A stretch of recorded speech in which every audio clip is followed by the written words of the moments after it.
ඒ අපි ඉන්නේ සුරලෝකෙ මෙහෙ ආවේ මැරිලා හිනා යනවා බලන් තිබ්බන් ආපු පාර හැරිලා ගෑනු බඩ පෙන්නගෙන අඳින එක වැරදින මොකටද සාරියක තිබ්බේ බඩ ඇරිලා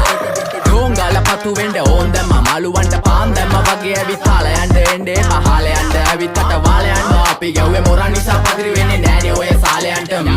අම්මටවත් මෙල්ල නැති මාව කොයිද මෙල්ල වෙන්න යන්නේ අර කොයිවත් ඉන්න වෙලඹට සතියන්තේ හැමදාම කොල්ලෝ ඉන්නේ චිල් එකේ පිල් දාලා සෙට් වෙන්නේ සිංගාල කොළඹට හේතු නැඩෝ සනා වගේ පමා වෙන්න දැස නොපෙනුනත් අපි ගැව්වේ මුටි කන නිසා මොනාලිසා බලන් ඉන්නේ මගේ පැත්ත කියලා තාම හිටන් ඉන්නේ පුතා මම ජොන වගේ කොන නිසා ජන නිසා තාල දැම්මේ මගේ අතපුරි නෙලි සමමාන දැම්මේ බෝලා ගලෝ ගන්න කලි සම කාල කන්නේ වගේ හිත තිබ්බේ මැලි කම වාව ගන්න බැරි යාළුවෝන්ගේ කැක්කම මම රැප දෙන්නේ මල්ලි මට තාලේ විදියට මූස්වාලා දුන්නේ පුතේ රැප උස හින්දියට අපේ උන්න බලන් ඉන්නේ hina වෙන්න කින්ඩියට රැප නැට්ටුකාරයෙක් නම් මම ඉන්නේ නැදියට සර්ගම් තාන්තම්